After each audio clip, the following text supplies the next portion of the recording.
Live from beautiful Ohio, it's the OK Boomer podcast, featuring siblings, the real Jean and Laura.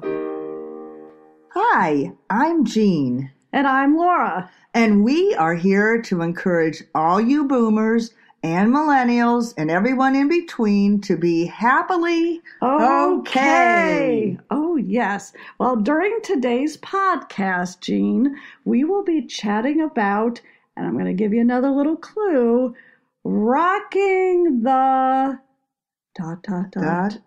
Rocking chair? We don't Maybe know. Rocking might fit in with us. So we have a really big shoe today, so here we go. Laura, how was your week? I think you have a lot to tell us. Well, I had a great week. I always do. Last week we took the old road trip with the HO. The OH. The OH. Other half. Mm-hmm. And we drove to Chicago to see one of our millennial daughter and her husband. Very fun trip. And as we were driving along, and I'm going to give you, this is sort of another little hint, but something that occurred on our trip. And hint. Here's your hint. Here's another hint, people. Day-o, day-o, daylight come and me want to go home. So, of course, Jean, that is the... Banana boat. Yeah, the banana boat song. Why am I saying this? Because I found out, I never knew this before about my dear OH. He eats banana. How do you eat bananas?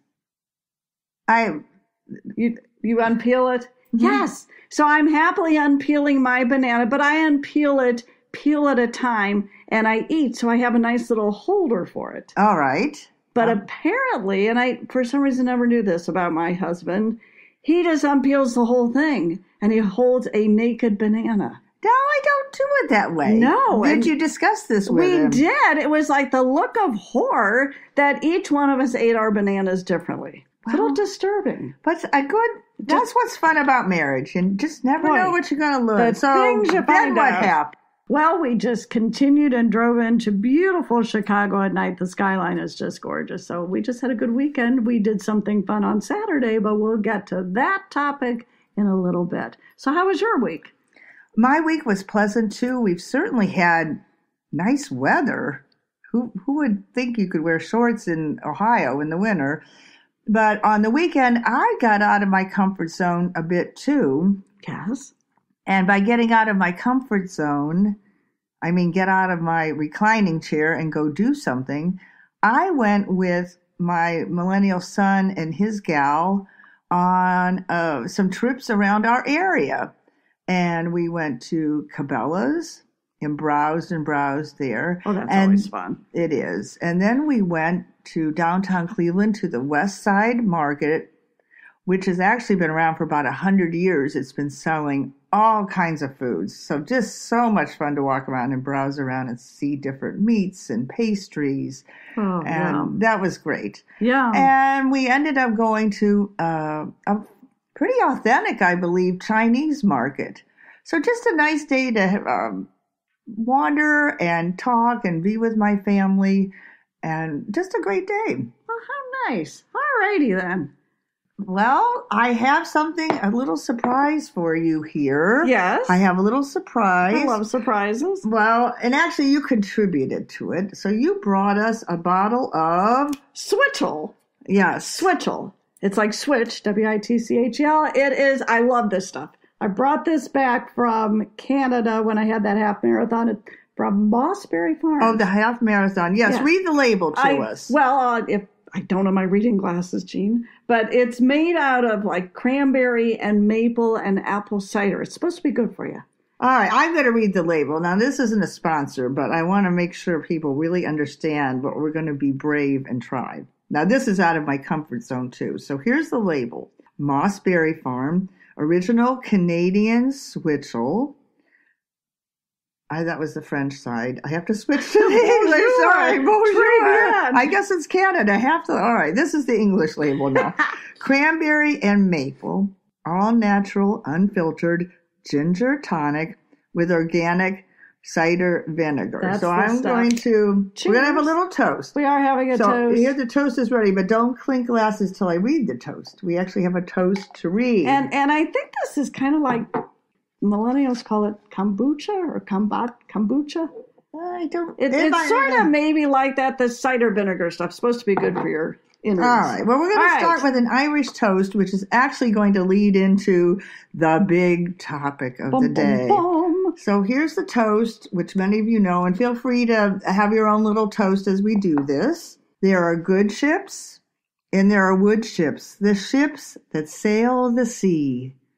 But the best ships are friendships, and may they always be. Ding! Oh, how nice. I like that. And that is a fun reminder that, yes, the best ships are friendships. And they can be sister ships. Yes, we have a wonderful friendship and sistership. We indeed do. So what's the main topic, Laura? The main topic, in case you haven't figured it out, is boats. It is boats. And when we started off with the topic of boats, we picked it because Laura went to the Chicago Boat Show. So we thought that would be great. We'll talk about her experiences. We'll talk about our families, each of our families, how we've enjoyed boats, how it's connected all the generations through boats. That was our original idea. But there's so much to think about with boats that we just kind of zoomed and spiraled off. So hang on, we're going to talk about boats, and then who knows where this will lead. Who knows where it ever leads. I know my darling millennial children remind me quite often that I give too many details. So I'm trying to give less details in life. They say boomers give too many details. Sorry. You grimaced horribly. I did. Excuse me. I just drank the switchell. All right. I mean, her face is just lots of flavors.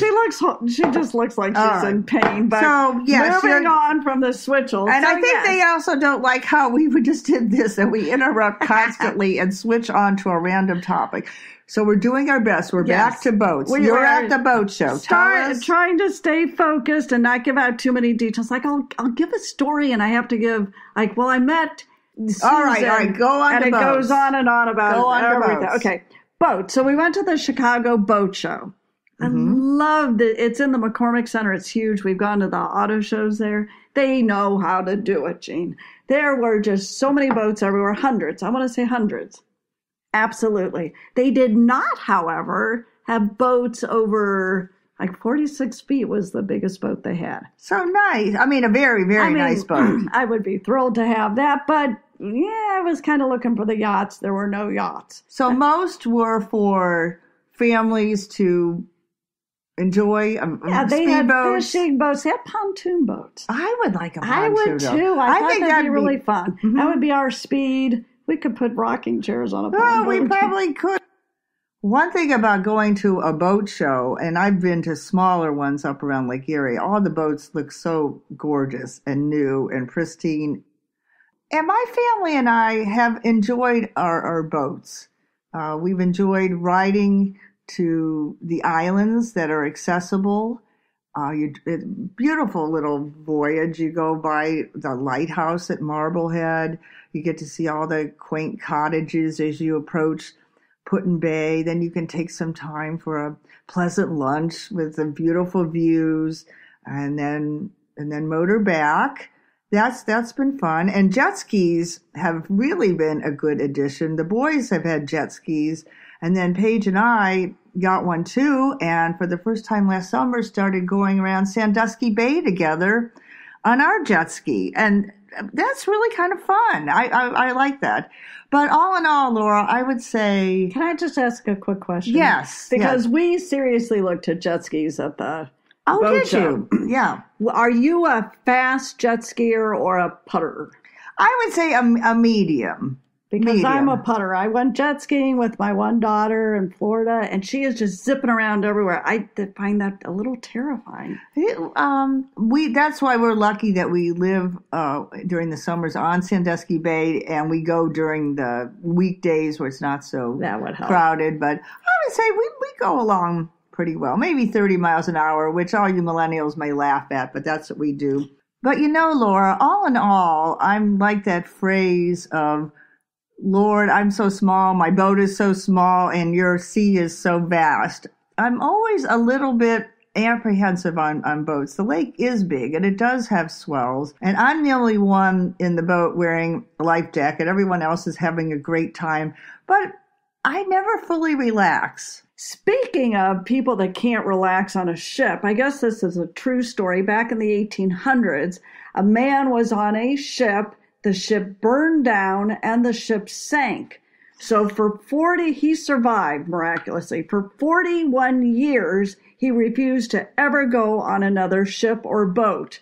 I'm with him. Right. But one day, people convinced him to go back on a ship. So he did. And sadly, the boat he got on was... Well, I'm going to guess it was the Titanic. It was the Titanic. That is so sad. It's so sad. That is just such a sad story. Yep. But, of course, that reminds me Yes. of, I just recently read, and just a few weeks ago, it's not even coming out for a couple months, a story of the sinking of the Andrea Doria, which... It was named after an Italian. This was an Italian boat. They were so proud of it. This is in the 1950s. After the war, Italy builds the best boat. And the whole story is just like the Titanic. They built it to be the super safest, the most wonderfulest. It was gorgeous. At least it had 100 voyages back and forth between Italy and New York. But then it finally sank as well. So sad. Oh, it is really sad. And Fortunately, just about all the people survived on the boat. But they had a harrowing night. It sounded just like the Titanic. You're crawling, the boat's listing, you're crawling through water, and the stairs are all crooked, and the ceiling's the floor, and you're struggling to get to the deck. But one story I really liked was there were a lot of families on board, because this was a holiday ship. Everybody would go to Europe, have a grand vacation, and then come home on this fabulous boat. A lot of families. One mother had her 4 kids. They're all hanging. They made it to the top deck. They're waiting to get on a lifeboat.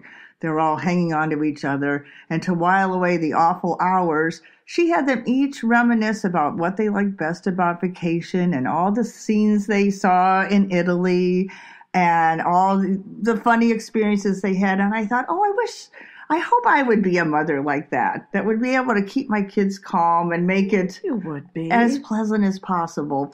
So that's actually, I'm thinking of you now, Laura. Yes. You have always loved, and I have too, the hymn, All Is Well With My Soul. Oh, I love that. hymn. Beautiful words in that. And that was written after a man lost all 4 of his children on a boat in the 1800s crossing the Atlantic. So no matter what. Sea, God and the sea and nature are mighty, but all is still well with our souls. And I think that's how we've talked about a lot of topics. We've talked about boats at the boat show, our own experience with boats, boating catastrophes, but really, when it comes down to it, really, right, God is in control and all is well with our soul. it is. With everybody. Millennials, boomers, we're all okay. We're all okay. Let us know what you think about boats. Yes. But if you have a boat, if you've had funny stories. Now I'm going to put you on the spot, Laura. Oh, no. Yes. It's personal question time. I just came up with this new feature. Personal. You could have warned me. I could have personal question. I may need more time. switchel. You might. All right. Are you ready? Yes. Here's the question. How often do you wash your hair? Oh, this is a fun question. Oh, good. Now, when I was younger, I used to wash it all the time. Every day, probably. Mm-hmm. Every other day. Yeah. But now... how would you use shampoo and conditioner? Yeah, We're going to really dig into this, Laura. So what do you do? Okay. Just your normal shampoo, rinse, lather, twice, conditioner. But I have found, and this is the wonderful thing about getting older, I feel like my hair isn't as greasy anymore, which is good, an aging thing, but just fine. And secondly, now I only wash it maybe every 4 to 5 days. But I'm an advocate of dry shampoo. All right, now tell And me about not just that. anybody's dry shampoo. All right. I've tried them all. I love not your mama, not your mother's dry shampoo. Not your mother's. It's Not your mother's. That's funny. Did our mothers even have dry No. shampoo? No, Our mothers didn't. They did not. Remember we used to have that stuff called Piss? It's like an improved Piss. I do not recall it, but I remember. Can and it made your hair white and powdery. But yes, so I love dry shampoo. But I do remember. Yes. I do remember our mother used cornmeal Yes, she did. as a dry shampoo. It was same concept. It took away the grease, but it took away the shine. It probably worked too well. And you smelled like So cornmeal. for how long have you been only washing your hair like every 4 to 5 days? Maybe last year and a half. Oh, so Last year, I love it.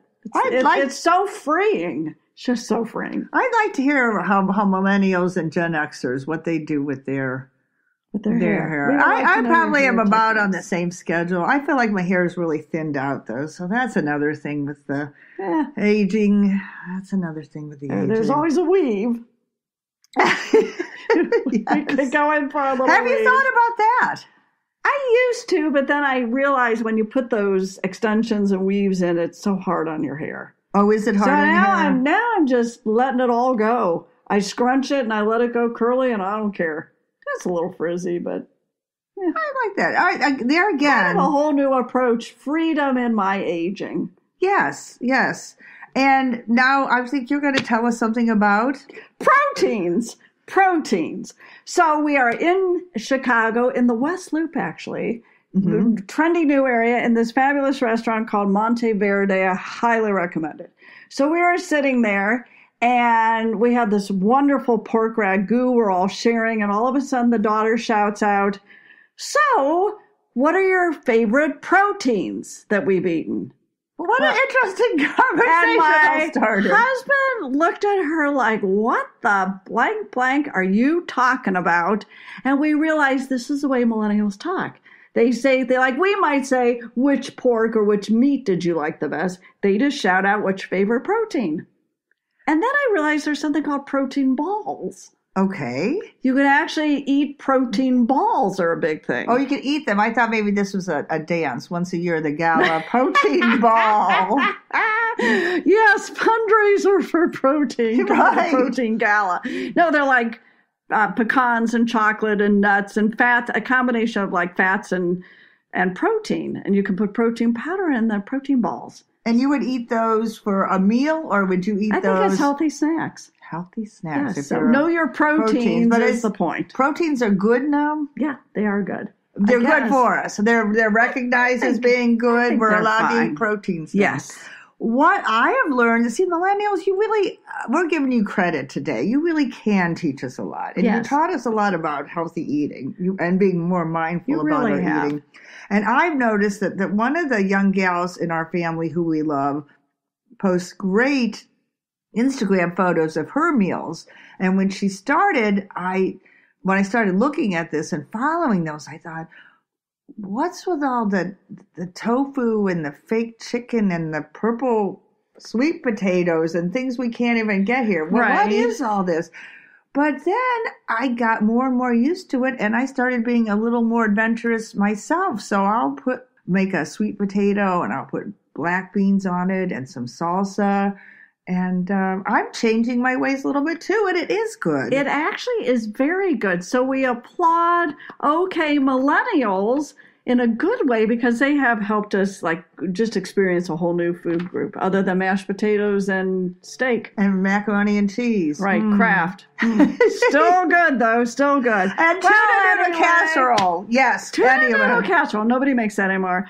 Which reminds me, tuna casserole reminds you have another tuna casserole story? Yeah, no, not another tuna casserole. We were at dinner this weekend, in Chicago with our kids. Yes. So we're sitting at the table, and the table is moving and shaking a little bit, how they sometimes do.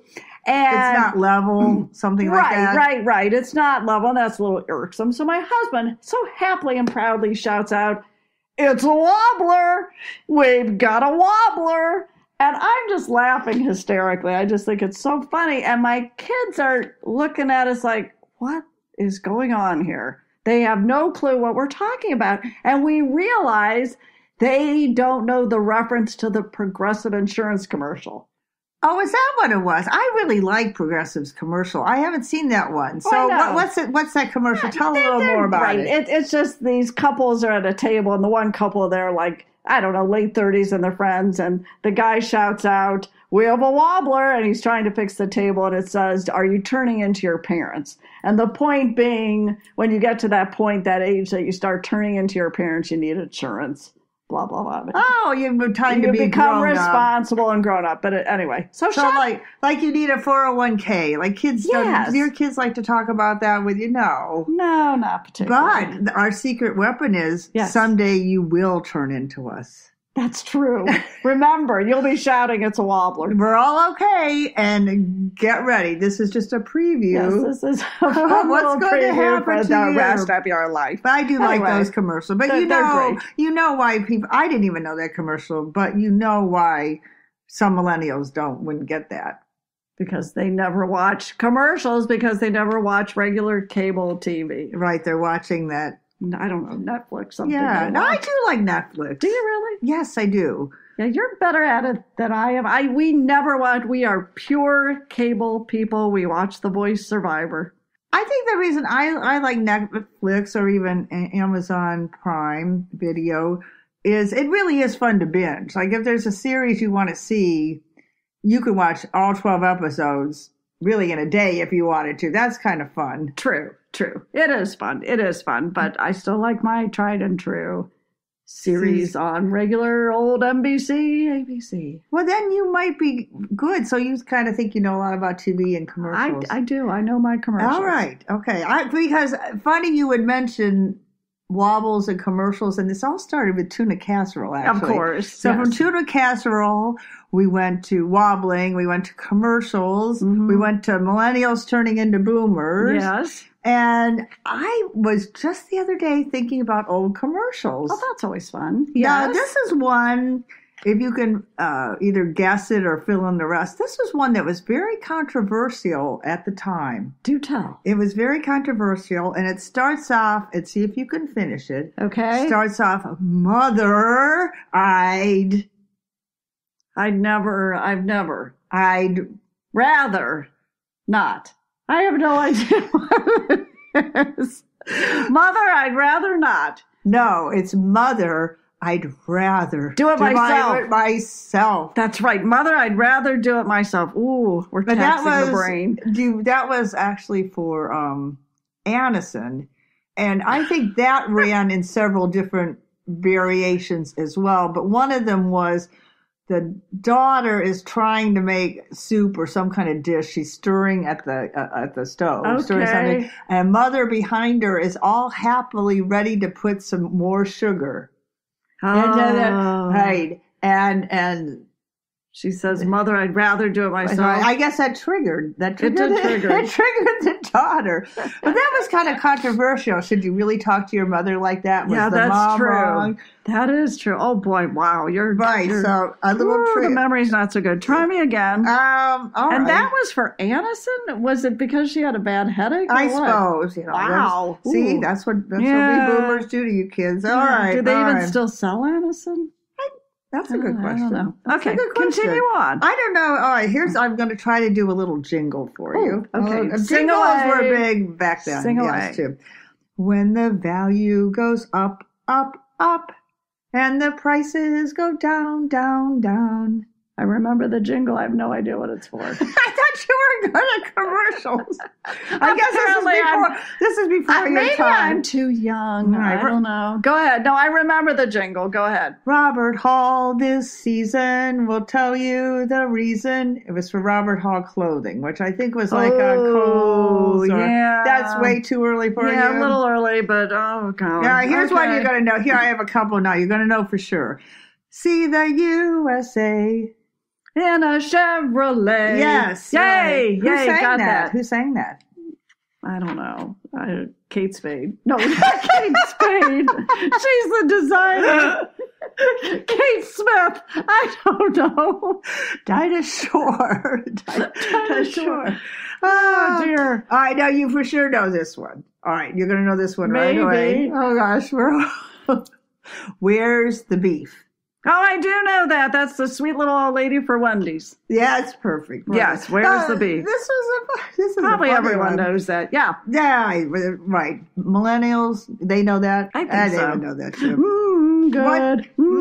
Good. Blankety blank is Good. Another classic. We all know that, Soup. right? Campbell's soup. Campbell's Another tomato soup. Grilled cheese. Oh, We're almost back to tuna casserole. We are almost back to almost- tuna We casserole. brought it back full circle. What will tickle your innards? Really? You're asking me What this? would tickle your I innards? feel like And it's not switchel. It's not switchel. Switchel will tickle your innards. What will tickle your innards? That's from a long time ago. Wow. Right. They Before, said things like that back then? apparently, and the answer is Mountain Dew. Oh, wow. Mountain Dew. Yeah, couldn't have told you that. And we'll both finish up by saying Yes. together the Tony the Tiger, what he used to say. They're great. We were bad at that. We are better than, but the point is, we're all great. We are all great. Have a fun day. Well, Jean, I hate to say it, but we might be nearing the end of our podcast. Thank you for listening to. And we always want to thank Pat, our producer, advisor, encourager. She's at Speak Up Talk Radio. Thank you, Pat. Yes, thank you, Pat. And you can actually now, this is exciting for us. We have an email you can contact us at, and it's called contact@okboomerpod.com. So it's contact@okboomerpod.com. And if by chance you reach out with And your, we love you too. we would love you to. Comments, critiques, we don't care. Guess what? I will send you my strawberry pretzel salad recipe. Oh, that is it doesn't good. get any better than No, that. so And you can also just reach us at okboomerpod.com, our website. So there you go. It's been a good week. until next time. Until next time, thank you again. Toodaloo. Bye from beautiful Ohio. Be sure to come back to beautiful Ohio and the OK Boomer podcast. To listen to previous episodes or to drop us a line, visit okboomerpod.com.